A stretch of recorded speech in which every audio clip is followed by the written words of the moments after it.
बिस्मिल्लाहिर्रहमानिर्रहीम, अस्सलाम वालेकुम, वेलकम टू द बीनर सलीम शो। बहुत ही इंटरेस्टिंग चीज़ें मैंने इस वीडियो के अंदर डिस्कस करनी है। गिनना शुरू कर लें, नोट करना शुरू कर लें और फिर बड़ी तसल्ली से आराम से चिल माहौल में आपने वीडियो जो है एंड तक देखनी है। सबसे पहले तो इस वीडियो के अंदर हमने आपको ये बताना है कि भाई इमरान खान साहब ने गज़ब ढा दिया, एक ऐसा गज़ब ढा दिया कि बुशरा बीबी का जादू भस्म हो गया। इसकी तफसीलात मैंने आपको बतानी है।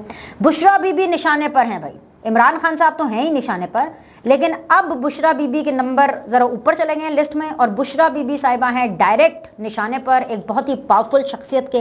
वो कौन है और उसके बारे में मैंने आपको इस वीडियो के अंदर बताना है। इसके अलावा जी मैं आपको ये भी खबर दे दूं जो कि पीटीआई के लिए बहुत ही बुरी खबर है कि वो जो जितनी भी चुन्नी सी मुन्नी सी सिंध असेंबली के अंदर जो पाकिस्तान तहरीक इंसाफ रह गई थी, सिंध असेंबली से भी पीटीआई फारिग।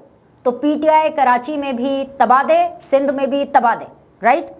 उसके बाद जी अगर मैं बात करूं कि मुल्क को डिफॉल्ट करने के लिए जादू टोने जारी हैं और ये जादू टोने कौन कर रहा है ये भी मैंने आपको बताना है इस वीडियो के अंदर। हाइला कितनी ज़्यादा चीज़ें हैं ना, मतलब इस वीडियो के अंदर डिस्कस करने के लिए। तो बस आप शुरू हो जाएं। सबसे पहले मुझे बुरी खबरों से बात करनी है क्योंकि इमरान खान साहब को धचके पर धचका लग रहा है। और इसलिए धचका लग रहा है क्योंकि सबसे पहले तो जाहिर सी बात है, मैंने जो आपको बताया कि सिंध असेंबली से भी पाकिस्तान तहरीक इंसाफ जो है वो फारिग हो गई है क्योंकि ज़ाहिर है जो निगरां सेटअप है उसके लिए अपोजिशन लीडर होना ज़रूरी होता है क्योंकि अपोजिशन लीडर ने मुशावरत करनी होती है कि भाई आगे निगरां सेटअप में कौन होगा। और क्योंकि हलीम आदिल शेख साहब मिल नहीं रहे हैं, हलीम आदिल शेख साहब जो है ऑफकोर्स उनका ताल्लुक पाकिस्तान तहरीक इंसाफ से है और पाकिस्तान तहरीक इंसाफ का पत्ता मुकम्मल तौर पर साफ हो चुका है ऑन पेपर, ग्राउंड पर हो या ना हो, लेकिन ऑन पेपर उनका पत्ता साफ हो चुका है। जाहिर सी बात है निगरां सेटअप के लिए तो अपोजिशन लीडर दरकार होता है। तो ऐसे में एमक्यूएम ने जो है अपना वो अपोजिशन लीडर खड़ा किया और ये एक अच्छी चीज़ है और एक बुरी चीज़ है। पीटीआई के लिए तो खैर दोनों चीज़ें बहुत बुरी हैं, पीटीआई के लिए दोनों बातें बहुत बुरी हैं, लेकिन जो मैं आपको खबर दे रही हूँ अच्छी और बुरी चीज़। अच्छी चीज़ ये है कि जी एक खातून अपोजिशन लीडर सामने आई हैं, वो हैं जी राना अंसार साहिबा। राना अंसार साहिबा को मैं पर्सनली भी जानती हूँ, वो मैं आपको बताती हूँ क्यों। लेकिन जो बुरी खबर है वो ये है कि जमहूरियत जमहूरियत का हम प्रचार करते रहते हैं। ये मैं यही बोलूँगी बाहर जमहूरियत के विफाक के अंदर राजा रियाज साहब है और सिंध के अंदर जो है वो राना अंसार साहिबा है। वो इसलिए बाहर जमहूरियत क्योंकि सिंध के अंदर जो एमक्यूएम है उन्होंने अपना अपोजिशन जो लीडर है वो बनवाया है और एमक्यूएम जो है वो विफाक के अंदर इत्तेहादी है हुकूमत की। 1+1 आपने कर लिया। अब ये दोनों खबरें इमरान खान साहब के लिए बहुत बुरी हैं। एक तो पीटीआई सिंध से फारिग हो गई, दूसरी ये कि खवातीन को पाकिस्तान तहरीक इंसाफ ने वो लेवल दिया ही नहीं। काबीना भी इनकी देख लें, काबीना में आपको कौन नजर आया था? सिर्फ एक शीरी मजारी साहिबा, और शीरी मजारी साहिबा भी is a very strong and very dominating woman, she is not an any ordinary woman, right. उसके अलावा इन्होंने खवातीन को क्या दिया? वैसे तो बड़े लिबरल जमात बनती है, हम खवातीन की जमात है, हम यूथ की जमात है। ना इन्होंने यूथ के लिए टगे का कोई काम किया पीटीआई वालों ने, ना इमरान खान साहब ने खवातीन के लिए कोई काम किया, बल्कि हमेशा उन्होंने ऐसे अल्फाज ही बोले हैं खवातीन के बारे में जिससे खवातीन डिमोरलाइज ही हों, सो बिल्कुल भी लिबरल नहीं है और बिल्कुल भी प्रो विमेन नहीं है इमरान खान साहब। तो ये तो उनके लिए तो खैर किसी सूरत भी अच्छी खबर नहीं है। अब ये जो मैंने आपको राना अंसार साहिबा के बारे में बताना था कि मैं उनको पर्सनली जानती हूँ, बड़ी अच्छी कैंडिडेट हैं, बड़ी अच्छी ऑपोजिशन लीडर भी साबित होंगी क्योंकि जो राना अंसार साहिबा के जो हस्बैंड हैं अंसार नकवी साहब, जो कि अब इस दुनिया में नहीं हैं क्योंकि एक एयरप्लेन हादसे के अंदर वो जाबहक हो गए थे लाहौर से कराची जाते हुए, और वो हमारे कॉलीग रहे हैं। जियो में भी मैंने उनके साथ काम किया है और फिर उसके बाद मेरा उनके साथ एक बड़ा अच्छा ताल्लुक़ रहा। जब वो लाहौर आ गए थे चैनल 24 के अंदर वो बहैसियत एक प्रोफेशनल अपने फ़राइज़ सर अंजाम दे रहे थे और फैमिली उनकी हैदराबाद में, बेसिकली हैदराबाद में होती थी, लेकिन वो ऑफ कोर्स लाहौर से जब कराची जाते थे फिर वहाँ से आगे हैदराबाद बाय कार जाया करते थे। तो इस दौरान एक ऐसी ही विज़िट के ऊपर उनका प्लेन क्रैश कर गया एंड ही डाइड।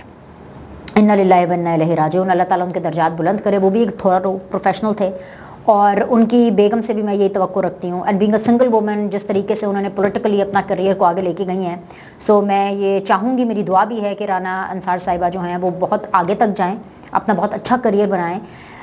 लेकिन इस टाइम पर, जिस टाइम पर उनको बनाया गया है अपोजिशन लीडर, उसकी रीजंस क्या है वो मैंने आपको बताती हूँ, ठीक है। एक तो ये चीज़ मैंने आपको बताई थी। दूसरी जो बहुत ही तबाहकुन खबर धचका इमरान खान साहब के लिए, वो ये है कि भाई chief justice of Pakistan Umar Ata Bandial साहब ने हाथ कर दिया इमरान खान साहब के साथ। अब इसकी पूरी एक स्टोरी है कि इमरान खान साहब के साथ उमर अता बंदयाल साहब ने कैसे हाथ किया। उनको बड़ी उम्मीद थी इमरान खान साहब को उमर अता बंदयाल साहब के साथ, उन्हीं की उम्मीद की वजह से उनके ऊपर ही आसरा करके वो जो सुप्रीम कोर्ट की तरफ बार बार देखा करते थे, बार बार उनको आवाजें लगाया करते थे, उसकी रीजन उमर अता बंदयाल साहब थे। क्योंकि ज़ाहिर बात है उनको लगता था कि इंसाफ इन लॉ हो रहा है, तो जब इंसाफ इन लॉ होगा, क्योंकि जब मदर इन लॉज और जब पूरी फैमिली की एक सपोर्ट आएगी तो उमर अता बंदयाल साहब कैसे कुसक सकते हैं ना अगेंस्ट इमरान खान साहब। लेकिन भाई उमर अता बंदयाल साहब ने हाथ कर दिया उनके साथ। ये हाथ क्या हुआ ये मैं आपको 1 मिनट के लिए बताती हूँ, लेकिन हाथ होने से पहले इमरान खान साहब बहुत बुरे तरीके से एक्सपोज हो गए हैं। वो इसलिए बुरे तरीके से एक्सपोज हुए हैं क्योंकि आपको पता है कि पिछली समात के अंदर जब वो जा रहे थे तो उनके ऊपर एक बॉटल गिरी, और वो बॉटल मैं अभी तक अपने स्टांस पे इस लिहाज से कायम हूँ कि वो बॉटल जो इमरान खान साहब के ऊपर गिराई गई वो ये शो करने के लिए गिराई गई कि भाई सिक्योरिटी ब्रीच हो सकता है। और वो जो बॉटल गिराई गई, पीटीआई वाले इमरान खान वाले जो हैं वो इसका इल्ज़ाम नून लीग पर डालते हैं और कुछ एस्टैब्लिशमेंट पर डालते हैं कि भाई ये उनको नुकसान पहुंचाने की कोशिश कराई गई। लेकिन मैं इस बात के ऊपर कायम हूँ कि मुझे लगता है कि पाकिस्तान तहरीक इंसाफ की अपनी शरारत है, छोटी मोटी शरारतें वो करते रहते हैं ताकि वो इस तरह की पेशियों पर जाने से बच जाएं, क्योंकि इसके अलावा तो और कोई तरीका नहीं है ना बचने का पेशियों से, सिर्फ यही कि जी सिक्योरिटी थ्रेट है। और फिर इस तरह की बात होती है कि बड़ी सीरियस हो जाती है तो फिर अदालतें भी जो पहले ही रिलीफ देने के मूड में है वो और मूड में आ जाती हैं कि मूड बनाओ जी इमरान खान साहब को, फिर हम थोड़ा सा रिलीफ देते हैं, इस्तिस्ना देते हैं आने से। एनीवेज जी, उसके बाद ये हुआ कि इमरान खान साहब ने अपनी सिक्योरिटी चेंज की, क्योंकि डर तो पड़ ही जाता है ना, चाहे अपने लोगों ने किया, उनको तो ये भी डर पड़ गया था कि कहीं अपने जो यूथियाज हैं, अपने जो लौंडे लपाड़े हैं, उनमें से कोई बिक बुक ना गया हो, इधर उधर ना हो गया हो लेफ्ट राइट, और वो कोई हमारे ऊपर कर दे काम है ते कम पै जाए इमरान खान साहब का। सो लिहाजा इमरान खान साहब ने अपनी सिक्योरिटी चेंज की। बस सिक्योरिटी क्या चेंज होनी थी, वो बंदों का आपको पता है ना, बुशरा बीबी साहिबा ने आदादो शुमार किया होता है, ये सिक्योरिटी गार्ड, इसका क्या नंबर है, इसका कहाँ से नाम शुरू होता है, इसका जो है वो मुबारक नंबर कौन सा है, इसने कहाँ खड़े होना है, आगे चलना है पीछे चलना है, हर चीज़ हिसाब किताब से जादू टोने से वो करती हैं। वो सिक्योरिटी क्या चेंज हुई, वो जादू ही हिल गया, पूरा जादू भस्म हो गया। जादू भस्म ही होना था ना, मैंने आपको बताया था ना कि बुशरा बीबी साहिबा ने इमरान खान साहब को कहा है कि आपको सूरज की रोशनी तक छू के नहीं गुजरनी चाहिए। जब इमरान खान साहब आज जब सुप्रीम कोर्ट में अपने ये तोशाखाना वाले मामले के लिए जब जा रहे थे तो एक तो चल के जाना पड़ा, तो वो एक्सपोज हो गए, सूरज की किरणें उन पर पड़ गई। बस वो सूरज की किरणें क्या पड़नी थी कि बुशरा बीबी का जादू भस्म हो गया। जब जादू भस्म हुआ तो जब वो अदालत में पहुंचे तो वहां से सुप्रीम कोर्ट ने अपना काम दिखा देता। चीफ जस्टिस उमर अता बंदयाल साहब एक तो बेंच में मौजूद नहीं थे, ठीक है, इमरान खान साहब जो है वो सुप्रीम कोर्ट गए इसीलिए थे। अब आप मुझसे पूछेंगे सुप्रीम कोर्ट बीच में कहां से आ गए तोशाखाना में। अच्छा, इसके लिए थोड़ी देर के लिए आपको 1 मिनट बड़ा ध्यान से फोकस करना पड़ेगा। जब तोशाखाना का मामला चला तो कि जी अब इसका ट्रायल होना है, तो इमरान खान साहब इस्लामाबाद हाई कोर्ट गए इसको रुकवाने के लिए, ठीक है, कि भाई ये नहीं होना, ये नहीं होना चाहिए, नहीं होना चाहिए। इस्लामाबाद हाई कोर्ट ने इमरान खान साहब को एक फेवर दी, एक रिलीफ दिया, और इस्लामाबाद हाई कोर्ट ने कहा कि भाई ये हम इसको नहीं सुनेंगे, इसको जो ट्रायल कोर्ट है वो सुनेगा। उसके बाद जी सेशन कोर्ट के अंदर 7 दिन की एक लगातार विगरस बैक टू बैक एक हेयरिंग हुई, और उस हेयरिंग के बाद ये डिसाइड हुआ, सेशन कोर्ट ने कहा कि यस भाई अब हम इसको सुनेंगे और हम तोशाखाना के हवाले से बात करेंगे। इसके ऊपर एतराज लगाया इमरान खान ने। इमरान खान ने कहा कि भाई क्यों सुनना है, नहीं सुनना तोशाखाना, ये घड़ियां ले ली, तोहफे ले लिए, टेबल मैट्स कुछ तक नहीं छोड़ा। आपको पता है तोशाखाना का पूरा जो तहईफ, जो पूरा तोशाखाना उन्होंने खाली कर दिया इमरान खान साहब ने, राइट। इमरान खान साहब दोबारा इस्लामाबाद हाई कोर्ट गए। अब देखो ना, अक्ल को यही पे सलाम करना बनता है कि ऑलरेडी जब इस्लामाबाद हाई कोर्ट आपको एक फैसला दे चुकी है कि भाई जाओ जी अब सेशन कोर्ट जाओ, ट्रायल कोर्ट जाओ, वहां पे इसका फैसला होगा, वो सुनेगा, हमने नहीं सुना। दोबारा फिर इमरान खान साहब लुच तलने के लिए वहां चले गए कि नहीं नहीं नहीं जी सेशन कोर्ट को रोके, ये जज ठीक नहीं है। वहां से इस्लामाबाद हाई कोर्ट को कह रहे हैं कि जी जो उसका चीफ जस्टिस है वो भी ठीक नहीं है, उसके ऊपर भी अदम एतमाद, इधर भी अदम एतमाद है कि कोई जी मुझे बिल्कुल मुझे तो जज भी ठीक नहीं मिले, मुझे तो chief justice Islamabad high court भी ठीक नहीं मिला। अब वो बोलेंगे जी मुझे चीफ जस्टिस ऑफ पाकिस्तान भी ठीक नहीं मिला। एक ही उमर अता बंदयाल साहब थे जिसके मुझे सहारा था, जिसके कंधों के ऊपर चढ़ करके मैंने पूरी सियासत करनी थी, अदलिया की पूरी जंग लड़नी थी, वो तो इस बेंच पे बैठे नहीं। खैर जी, फिर उसके बाद क्या हुआ कि इस्लामाबाद हाई कोर्ट ने दोबारा ये कहा कि भाई मामियो असी फैसला दे चुके हैं, वापस जाओ भाई, बेहतर यही है कि जी आप ये ट्रायल कोर्ट में जाए। ट्रायल कोर्ट में जब गए वापस तो उन्होंने कहा भाई ये तो हमारी सुनवाई नहीं हो रही है, तो उन्होंने कहा बस ठीक है और कुछ नहीं, तो कोर्ट इन लॉ तो है ना, जस्टिस इन लॉ तो है हमारे पास, जस्टिस इन लॉ वही उमर अता बंदयाल साहब। इसी आसरे पे सुप्रीम कोर्ट चले गए। सुप्रीम कोर्ट में उन्होंने ये इस्तदा की कि भाई जी ये तोशाखाना केस को रुकवाएं।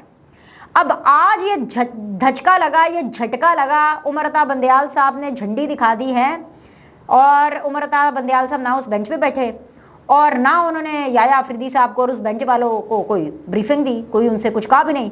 और इन रिटर्न क्या हुआ कि जी इमरान खान साहब की इस्तदा मुस्तरद हो गई। जो उन्होंने इस्तदा की थी जी तोशाखाना को रोको, उन्होंने कहा जी हम कोई नहीं रोक सकते, बिल्कुल नहीं रोक सकते। और इसका आम जबान में आपको मैं मतलब बताऊं तो इसका मतलब यह है कि जी तोशाखाना का जो मुकदमा है, जो केस है, वो चलेगा चलेगा चलेगा, वो तो ट्रायल होकर रहेगा। और ये आखिरी उम्मीद थी इमरान खान साहब, जब सुप्रीम कोर्ट से ऊपर तो कोई है नहीं ना, बस अब सिर्फ यही चीज रह सकती है कि कुछ आपको पता नहीं, हो सकता है कल परसों या जैसे ही वीडियो अपलोड हो उसके कुछ घंटों के बाद आप ये सुने कि जी वो इस मुद्दे के ऊपर कहे जी बेंच बनाओ या फुल कोर्ट बना दो। कुछ पता नहीं भाई, इससे ज्यादा कुछ नहीं, ये आखिरी उम्मीद थी। और जो सुप्रीम कोर्ट की आज की जो रिमार्क्स थे, जो ऑब्जर्वेशंस थी जस्टिस याया अफरीदी साहब की, वो इसलिए थी कि भाई हम इस मामले में कोई दखल अंदाजी नहीं कर सकते, please go back to the trial court, इस्तदा मुस्तरद। तो ये बहुत बड़ा धचका इमरान खान साहब के लिए। ये दो मैंने आपको गंदी गंदी बुरी बुरी खबरें इमरान खान साहब के लिए बता दी हैं। तीसरी चीज जो मैं आपको बताना चाहती हूँ वो ये है कि जी इमरान खान साहब का तो बंदोबस्त करना ही करना है, उनको तो फिक्स करना ही करना है।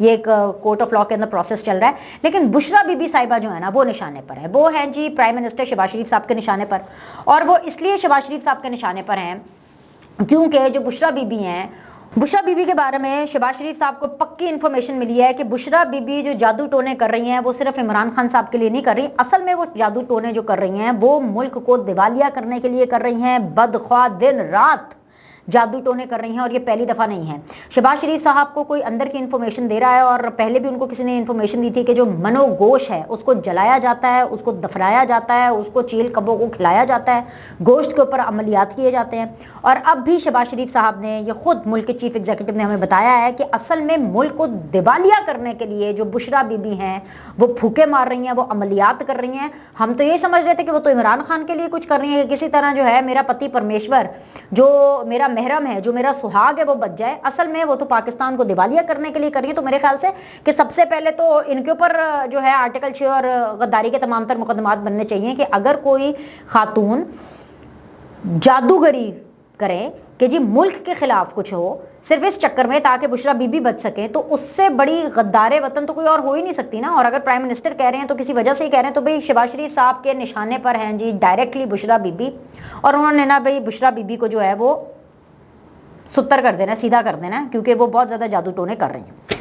आखिरी चीज जो मैंने आपसे डिस्कस करनी है, आपके होश उड़ जाएंगे।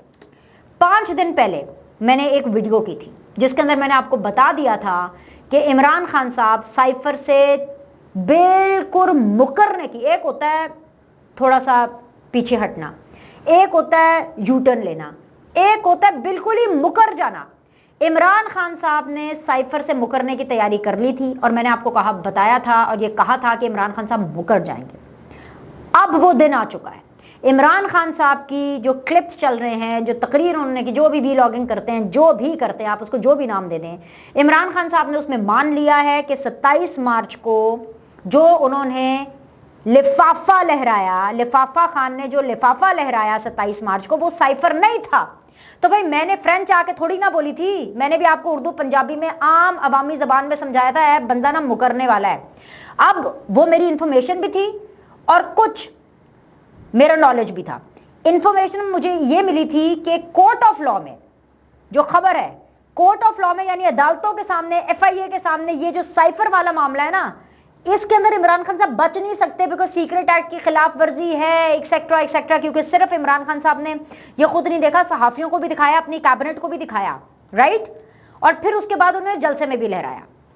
उस टाइम पर उन्होंने अवाम के साथ झूठ बोला कि ये जो लिफाफा है ये साइफर है, हालांकि वो साइफर नहीं था, वो सही कह रहे हैं। लेकिन इमरान खान साहब इतने झूठ बोलते हैं, इतने झूठ बोलते हैं कि इस दफा वो अपने आप को बचाने के लिए भी, झूठ भी अपने आप को बचाने के लिए बोलते थे, आज सच भी अपने आप को बचाने के लिए बोल रहे हैं। लेकिन उनके सच के ऊपर कोई यकीन नहीं करेगा, क्योंकि वो सच सिर्फ इसलिए बोल रहे हैं क्योंकि अगर वो FIA के सामने या कोर्ट ऑफ लॉ में, जहां पर इस बारे में इन्वेस्टिगेशन होनी है, वहां पर अगर ये बोलेंगे जाकर के कि अरे भाई वो साइफर नहीं था, क्योंकि वो तो असल में कोडेड लैंग्वेज में होता है, उसको तो डिकोड करना पड़ता है। और जो साइफर है, मैं आपको एक और चीज भी बता दूं, साइफर सदर के पास जाता है, DGISI के पास उसकी कॉपी जाती है, प्राइम मिनिस्टर के पास एक कॉपी जाती है, फॉरेन मिनिस्टर के पास एक कॉपी जाती है, आर्मी चीफ के पास एक कॉपी जाती है।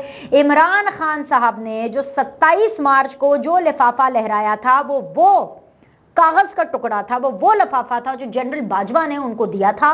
और इसलिए उनको दिया था क्योंकि कुछ दिनों पहले इस साइफर वाली एपिसोड से जब इमरान खान ने डिसाइड किया कि हमने खेलना है इससे, तो इमरान खान साहब एक लोअर दीर में जलसा करने के लिए जा रहे थे।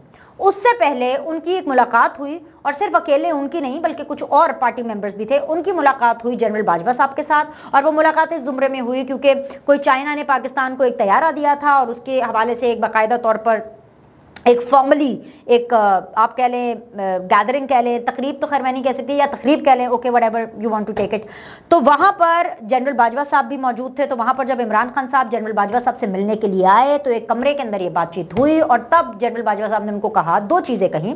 एक तो उन्होंने कहा कि देखिए जी, ये अब ये बातें हो रही हैं, आपने इसको देखा है, साइफर के हवाले से उन्होंने बात की। तो इमरान खान साहब ने उस टाइम पे जनरल बाजवा को ये बोला कि इस तरह के साइफर आते जाते रहते हैं, हाँ मुझे शाह महमूद कुरैशी ने दिखाया है, क्योंकि ज़ाहिर उस टाइम पे शाह महमूद कुरैशी फॉरेन मिनिस्टर थे। तो उन्होंने कहा, हाँ, उन्होंने बड़ा कैजुअल अप्रोच रखी जनरल बाजवा के सामने, और जनरल बाजवा के हाथ से वही लिफाफा लेकर के इमरान खान साहब जो है वो आगे लोअर दिल के जलसे पे चले गए। जो दूसरी चीज़ जो जनरल बाजवा ने उनको कही थी, वो ये कही थी कि आप इतने इंटरनेशनल लीडर, अच्छा नहीं लगता कि आप मौलाना फजलुर रहमान साहब को डीजल बुलाते हैं, या आप पॉलिटिकल लीडर्स के नाम लेते हैं, आपको नहीं लेने चाहिए। इमरान खान साहब जब जलसे में गए तो उन्होंने जाते ही ये चीज एक्सपोज कर दी कि जनरल बाजवा ने, और ऐसे तासुर दिया जैसे जनरल बाजवा उनको डिक्टेट कर रहे हैं, और इमरान खान साहब ने वो तासुर दिया कि जैसे जनरल बाजवा तो चड्डी बड्डी है मौलाना फजलुर रहमान साहब के, और उन्होंने जलसे के अंदर ये तासुर दिया कि जैसे कि जो फौज है ना उनकी यस हो रही है उधर, और मेरे साथ उनकी बिगड़ रही है। और जाते ही उन्होंने जलसे के अंदर ये बात की कि भाई मुझे तो आर्मी चीफ ने बोला, जनरल बाजवा ने, कि आप मौलाना साहब को डीजल ना कहा करें, लेकिन इसके बावजूद उन्होंने इस पूरे जलसे के अंदर मौलाना साहब को डीजल कहा। और जो लेटर उनको जनरल बाजवा साहब ने उस दिन तकरीबन कोई हफ्ते 10 दिन पहले साइफर वाली पूरी बात से जो दिया था, वो उन्होंने 27 मार्च को लहराया, और उसका भी अब ब्लेम आने वाले आप दिनों में देखेंगे कि वो ये कह रहे थे कि जी ये तो जनरल बाजवा ने मुझे दिया था। ये भी अब वो कहने वाले हैं कि वो तो जनरल बाजवा ने मुझे दिया था, लेकिन मैंने असल में साइफर नहीं लहराया। और वो इसलिए कहेंगे ताकि कोर्ट ऑफ लॉ के अंदर लीगल मैटर में वो सीक्रेट एक्ट लगने से अपने ऊपर वो बच सके, वो गद्दारी के मुकदमे से बच सके, वो आर्टिकल 6 से बच सके। ये एक उनकी नाकाम कोशिश होगी, उनका मुकरना सिर्फ एक नाकाम कोशिश होगी। जी का जाना ठहर चुका है। इमरान खान साहब के ऊपर कोई जादू टोना, इमरान खान साहब के ऊपर कोई अमलियात, इमरान खान साहब के ऊपर कोई फूके, इमरान खान साहब के ऊपर कोई सिफारिश नहीं काम करनी।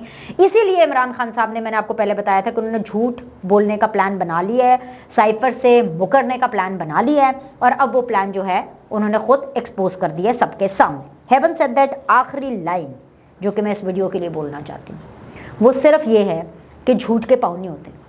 एक झूठ को छुपाने के लिए 10 झूठ बोलने पड़ते हैं। और जब आप कोई कहानियां घड़ते हैं ना जिनमें सच्चाई नहीं होती, तो फिर आप इसी तरह फंसते हैं जिस तरह से इमरान खान साहब फंस रहे हैं। इमरान खान साहब को किसी दूसरे ने क्या फंसाना है, वो खुद अपनी बातों में फंस रहे हैं। लाइक करें, सब्सक्राइब करें, आपसे अगली वीडियो में मिलते हैं। और कुछ दुआ भी कर लिया करें, कोई हमें मुबारकबाद भी दे दिया करें, कोई तालियां भी बजा दिया करें कि 5 दिन पहले हमने आपको बता दिया था कि इमरान खान साहब मुकरने वाले हैं। जैसे अब मैंने आपको पहले ही बता दिया है कि इमरान खान साहब, जो मैंने आपको बात अब बताने लगी हूँ उसका इस पूरी वीडियो से कोई ताल्लुक नहीं है, लेकिन मैं फिर आपको ये बताने लगी हूँ कि इमरान खान साहब, क्योंकि अब पता है कि उनका कोई दाव नहीं चल रहा, तो इमरान खान साहब अब इस मिशन पर हैं कि मैं तो जेल जाऊंगा ही जाऊंगा, मैं इलेक्शन का भी बॉयकॉट करूंगा। और सिर्फ इसलिए क्योंकि इमरान खान चाहते हैं कि नवाज शरीफ वजीर आजम बने, क्योंकि नवाज शरीफ वजीर आजम बनेंगे तो भाई इनकी लड़ाई होगी फौजियों के साथ, और जब नून लीग की लड़ाई फौजियों के साथ होगी तो फिर फौज मेरे पास आएगी। अब ये आखिरी हरबा इमरान खान साहब का, आने वाले दिनों में आपको ये भी पता चल जाएगा। लाइक करें, सब्सक्राइब करें, फिर मिलते हैं।